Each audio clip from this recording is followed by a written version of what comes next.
What's going on, everybody? Danny here from the Pit Crew, and I am here today with Peter of the band Home for the Day. Peter, what's going on, dude? Thanks for joining. Thank you for having me, man. I'm excited to be here. Absolutely, man. I know it's been a little bit of a chaos run for you guys over the last, I guess, few weeks and coming up in a few weeks. So what's the latest in the Home for the Day camp? So, latest in the Home for the Day camp, back in May, we started kicking our shows back up. I had a baby back in October, and so we kind of played a little bit during my paternity leave. Then I was like, hey, let's use this gap to do some recording and stuff. So back in May, we came back with a house show and a show at the Milestone. We dropped a new song called Muscadine on May 12th. So that's everywhere. If you could please stream it, we appreciate you. And then we kind of kicked back in with June and festival season. So we just came back from Amp Fest in Withville, Virginia, with a ton of friends of ours like Dying Oath, Scars Remain, to so many people. Inferior Design, love you, Adam. Shout out to you guys. And this weekend we have another festival, which I'm also working sound on both days aside from playing, and that is Bar Down Breakfest at the Milestone, which is hosted by the Bar Down Breakdown podcast. They talk to bands about punk and hockey. So Pumpkin hockey. that's their specialty. And now we have Brewstock coming up, which I work and play again because why not do double duty all the time?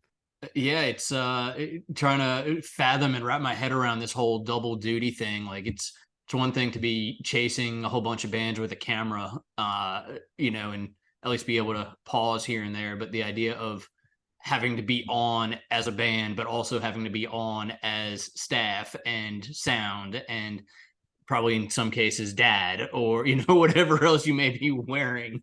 It's insane, man. Last year, for Brewstock, they begged me to headline. I'm like, guys, Home for the Day doesn't need a headline this. They're like, no, headline it.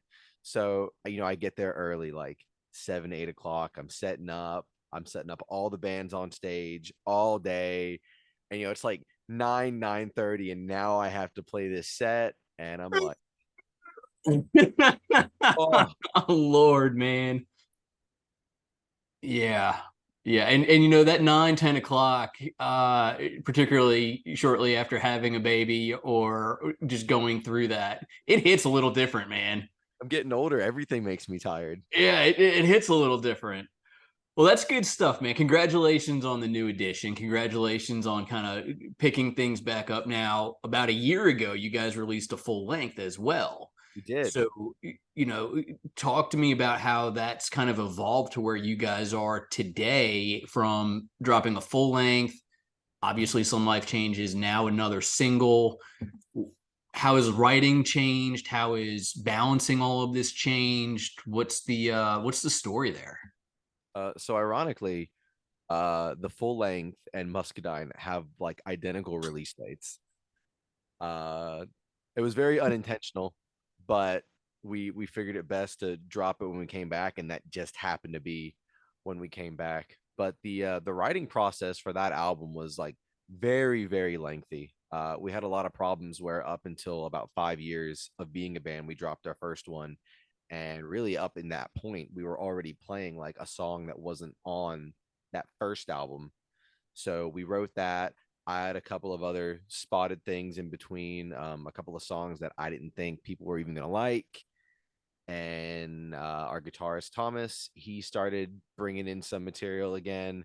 So, really, like that whole second album was a really good mix between me and him, writing wise. Really happy with how it came out. It definitely tells its own kind of story if you can kind of get into the groove. There's a lot of songs that connect or call back.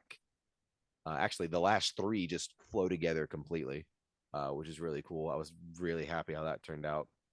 But moving forward into it, we really didn't have a lot of new material. Like we worked hard on the 10, 11 songs we had there. There was two that didn't even make it that we know we're going to kind of put on this next wave of singles and EPs that we try and do, which actually Muscadine is part of a larger EP that'll be coming out Right. in September. So we do have another song coming out, hopefully in August, that we just debuted at Ampfest, which was called "Let's Go to Bucky's." Can't go wrong with that. What's the beaver? But no, we started doing all that. Muscadine wasn't like super long standing. Like we had started playing it last year, and we probably didn't perfect it until much later. It was definitely a grow in progress, but very happy with it how it turned out, especially production wise. I think it's definitely one of the best things we have. But the writing process, I feel like it just matures over time, all the time. You had that first album that was very adolescent, and then you had the second album that was like, hey, we have solidified members, things are growing a little better, everyone's kind of adding their own twist. It's not like I'm trying to write everything or a single person is trying to put out, like we're all working together. And that's what I like to have an album that has contributes, from everybody. Yeah. I want them to have their song, I want them to have their parts, thing that they're proud about. But we're moving forward. We have a couple of things that once again everyone's kind of bringing to the table. So it's definitely more evolved. You can tell that there's a difference. I feel like in the writing. I mean, when you hear it every day, you can Yep. you can see that. And I hope other people, when we start to play it, can realize that. And I think Muscadine's a very mature song, against everything we had. Like we say that Going Under from our previous album was the big ordeal. Like that was the thing. Like the day it came out, there was also a show and like people were singing it the same night. And that's what got popular. People like knew us for that. And the production's matured. I think the writing style is matured. Even though it was a great song, you can just there's something there. Right. No, I would definitely say that all definitely makes sense. And you can hear the evolution when you go back and listen, even just to the album that dropped last year, then you switch over to Muscadine. It feels like it's a very natural progression and not a, hey, we're just gonna pivot and completely go to left field here. Yeah. Um, but I think at the same time, it's also really nice to see that pop punk still has a home out there. Um, so it's really cool to be able to see that. And I'll fangirl for a minute and say it was really awesome to finally get a chance to see you guys perform at Amp Fest. And the whole vibe of your set is just this fun. I don't want to say it's a cliched pop punk vibe, but it's like we're just going to be out there and having fun. So I guess what goes through y'all's heads as you're getting ready for a show, and how do you bring that that flavor of that punk to a show, particularly like Amfest when you're surrounded by a lot of heavier bands? So the secret is we're just an adopted metal band. Nice. And now the secret's out. Yeah. We tell people that all the time. I mean, from the start, like our first like major show bill was metal bands. That's Like cool. we were the only pop punk band. It's always been like that. In all honesty, like don't get me wrong, we have our pop punk friends. Bar Down Breakfest this weekend is like all pop punk all across the Carolinas because we suffer from the fact that we don't have large communities. Mm-hmm. So where like the rock and metal scene like Yep. adopted us and is like home for the day is ours. That's cool. Like we still have our other families out there, but like there's like three of us in Charlotte, there's like three of us in Greensboro, there's like two of us in Asheville, there's like two in Taylorsville. And the idea was like, hey, let's have a big hangout. We're gonna have a hangout. And you kind of get to a point where it's like the hangout's what it's all about, right? Like you kind of create the vibe that you want it to be at that point without all the pressure of you've got to redo Warp Tour. You've got to do this. You have got to do that. And like, I mean, you guys went out there and between, the inflatables and the kids that were loving it, the adults that were rocking out with you guys, it was a damn fun time, man. So it all started back at that first show. I was like, you know what? We're a brand new band. This is like our first show ever. We're nothing like them. Like, I need to stand out. I need to do something fun. And so that's where the idea of doing the beach balls, the inflatables, like I used to have like hands-on ready, like confetti streamers that I'd fling out, like trash bags of balloons, like just something to get people involved and have fun and be like, you want them on a show because they're going to give you a good time.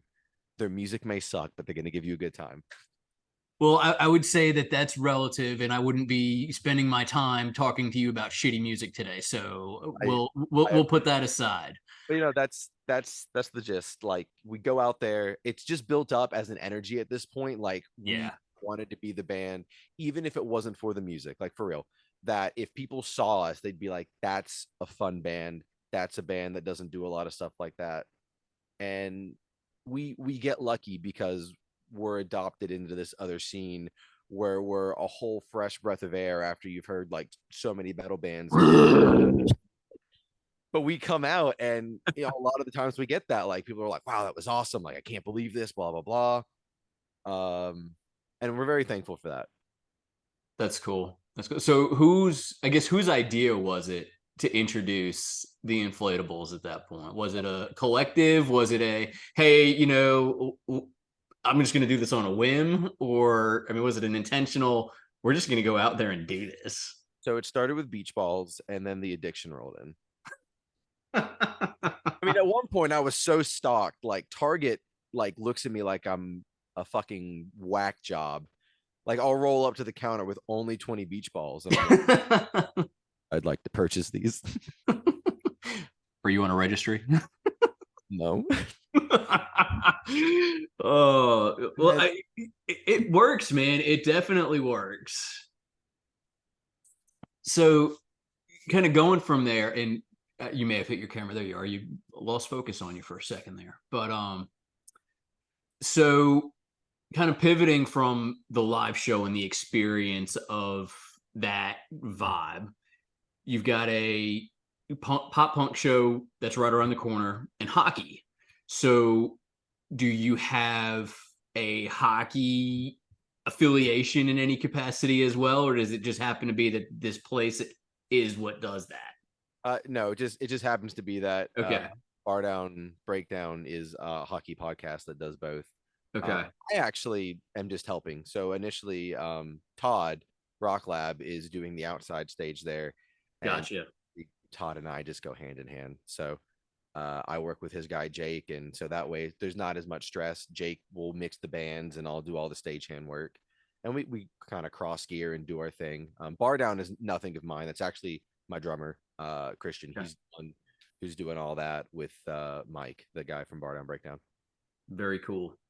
So that's this weekend. You have this minor thing going on in just a few weeks called Brewstock, Yes, and very small. you're just a small thing that's happening at the Rooster. And I mean, from the looks of it, I mean, this is a big deal, not just for Home for the Day, but for the area, for that community of bands that just continues to seem to be blossoming in the area. So talk to me, because you're behind the scenes a little bit with Brewstock as well, just a little bit, and you're a little bit behind the scenes in one of the bands that's performing at Brewstock. So At this point, I just sound like a real jerk. it's this New York thing, man. I'm sorry, we vibe. So I mean, Brewstock's right around the corner, and it really it's a big deal. It's going to be really fun. So, what can we expect from just the event as a whole? Again, looking at it from a Peter behind the scenes for the festival, as well as you as the front man for Home for the Day. So Peter working the festival, you will see nothing but stress. But no, it's going to be a fantastic time. This is the biggest year. I myself, along with Home for the Day as an entity, like I cannot be happier to have something like this. Like obviously, I have Home for the Day; it's my baby.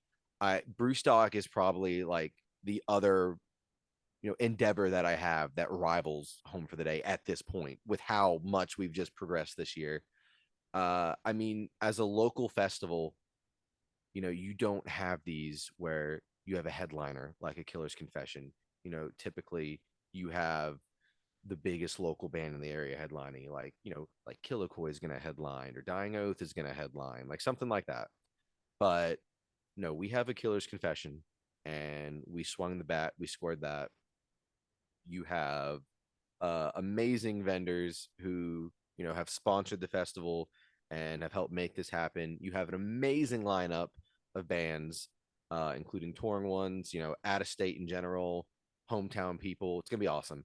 So definitely get tickets, go hang out. It's gonna be a blast.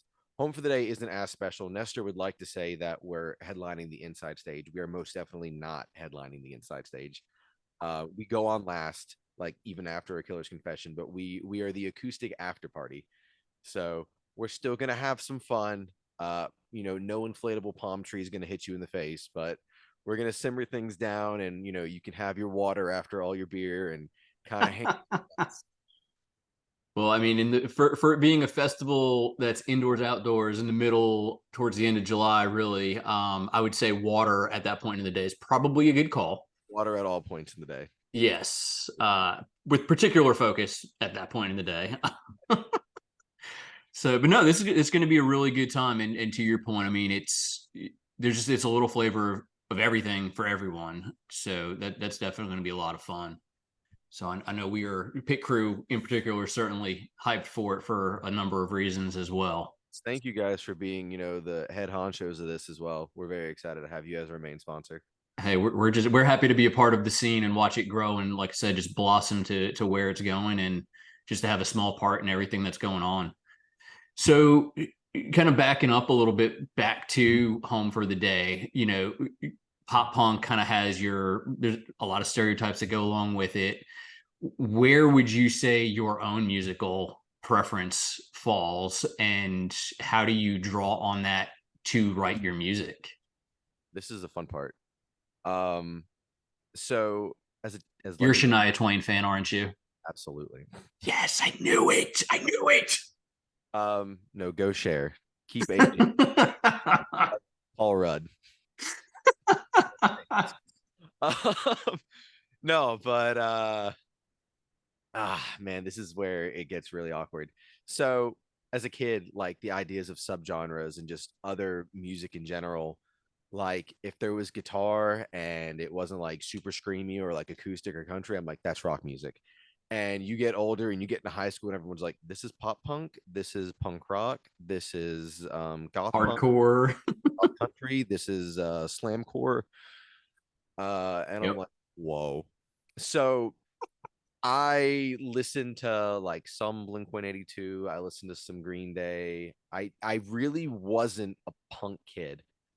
Uh, I guess like the heaviest on that side of the spectrum that I kind of got into was A Day to Remember, which is definitely one of the biggest influences now. Um, I was I was a hard rock kid. I was like a softer metal kid. So I was like 3 Days Grace, Bullet for My Valentine, Avenged Sevenfold, Breaking Benjamin, which is the number one. Stuff like that was like my all-time go-to. So being in a pop punk band was a complete 360. It was actually an accident. I'm not even joking. It's like that meme. I should have never smoked that shit. Now I'm in a pop punk band. Um, so occasionally, you'll listen to the music, even like vocally, you'll get a couple things that definitely trace from Breaking Benjamin, was again my all-time top number one. We try to have like one like real rockish song, which if you have listened the last album completely, then I think the second song was wow, No Man Left Behind, which features Cameron from Award to Win, which I love them. Like that kind of music, Award to Win, like that. Got it. That was all me. Like if I could Okay. be a band that wasn't pop punk, it would be that. Okay. I wouldn't sing though. I'd play guitar. Can't do that beauty stuff that he does. That's fair. That award to win is definitely what's up too. So I don't want us to fall too far away from the intent of this conversation, but I think we could probably both gush on that one for a minute. We could. Oh, but you said that you kind of fell into Home for the Day on accident. So now I'm gonna have to prod on that one. So what happened in all truth? I was probably an asshole for this, but I really was. So Thomas is one of the original members. He's come back and forth a couple times, and the rest of the guys have washed out. They haven't been here anymore. They posted a song. Actually, before this, to even backtrack further, it wasn't even Home for the Day at that point. It was called Just in Case. And then somebody at Goodwill found a CD for a band from Charlotte called Just in Case, and we had to cut that real quick. What are the odds? But they had posted a song, and I was listening to it, and I'm like, why does this sound familiar? Why does this sound familiar? And they didn't have a singer yet, and it was for the song "You Need People Like Me," which is our most popular live song for. You didn't get to see it at Amp Fest, but We say I don't need it. Everyone else says we don't need it. They lose their fucking minds. Yep. Yep. Um, and I was like, this is sugar. We're going down. So I went to audition to just sing sugar. We're going down and be like, huh. And they already knew. And at that point, I just kind of rolled with what they had, and I showed them one of my songs, and I went home and I wrote lyrics for their song "You Need People Like Me," and here I am, Wow. All right. 9 years later. So if we were painting a picture right now, I think we could call this a happy little accident, and we'll just keep on Bob rolling. Ross. Well, that's cool, man. So, and the current lineup has been together for how long in this form at this point? So our bassist Brian is the newest addition. When we don't have a bassist, I sing and play bass, which is crazier than me just being a normal front man because I still try to do everything I do. Um, so we've probably been extremely stable for the past 3 years. Okay. Year 5 and 6 is kind of when me and Christian were a two-piece trying to work together new material, and we started writing Going Under from the second album. Thomas came back after we kind of juggled some other members that really weren't fitting, and we just kind of went on from there. So we were probably a three-piece for another like 2 or 3 years. We gained Nick 2 years ago, and then Brian a year ago.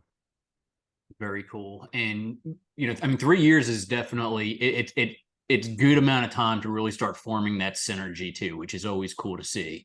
Yeah. So post Brewstock, where you guys are going to acoustically bring down the house at the end of the night. You've got a EP around the corner from that anticipated.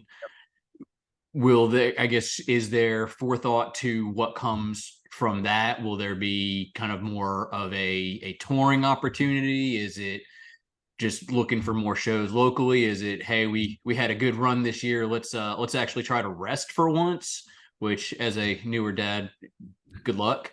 We Outside of tried that last year, and then we got offered to play the Fillmore. nice, nice. It never stops. No. So for us, really, Brewstock is. We have one more show after Brewstock, somewhere, I think late July. I have to get the details on that again. I think it's in Greensboro, is where it's going on, which we haven't been there in a while. It's about time we kind of go back. We do have an unannounced tour in Okay. August, with our friends Close Enough. They are from the Roswell, Georgia area. We love them. There's some ska. If there was another band that could be more fun than us, it's probably them. That's cool. So someone's gonna die on this tour. Is that the name of the tour? No, actually, no, it does have a name. So my house doubles as a venue where we do like shows and charity streams and stuff. Yeah. So we call it house. Ironically, they have a house venue called the Mayhem House. So Okay. we're gonna have the Hope and Mayhem tour. That's fantastic. So everyone's gonna expect to see some like real metal shit, and it's gonna be nothing but happy. But you think about the biggest burliest fuckers out there that go to these metal shows, right? And then you just imagine them being out there skanking alongside it. It's just gonna be fun. It's just gonna be fun. Beach balls and having a good time. That's what it's about. That's exactly right, man. And you can't think of a better opportunity for an end of summer flavor to that. So I like that. That's really cool. We'll have the tour. We'll hopefully get the EP out like September, October. Then our drummer actually has another band. He's going on tour with them for like 2 or 3 weeks. So I think we're actually going to try and do like as many small like acoustic coffee shop things as possible, like hand out some stickers and tell people, hey, Yep. we have this. And we have a couple more things lined up in November. In December, we usually pop out like one show at the start of the year, and we kind of take the holiday off. Like, there's a lot going on. I work in retail, so Christmas is crazy. Yeah. Yeah.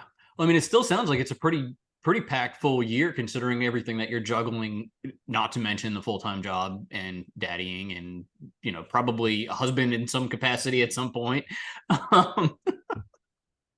So, I mean, I guess a big congratulations because it's a lot of momentum to carry through and to be juggling everything and to see it all come to life. So Tough, man. I think it's awesome. You gotta sacrifice in certain parts, and some of it you don't like, and some of it you get yelled at for, and some of it your bandmates are like, "Come on, man," and it's it's a mess, but it's my mess. Well, I love it. it's that's the mayhem to the hope. That's So, right. well, we're kind of in that point of the interview where people are probably completely bored of hearing us speak about everything that we've been talking about. So I like to throw some random ass questions and get to know you as a person more than just this rock star dad guy. Do it. So I'm going to ask a couple of really random questions. You Okay. don't have to justify any of your answers, but I'd like to know the answers without whatever you want to give. So, as a New York guy originally, bagels or pizza? Pizza bagels. Ooh, ooh, yeah. Wow, touche. I'm just gonna tell you that's tough. You can't do that to me.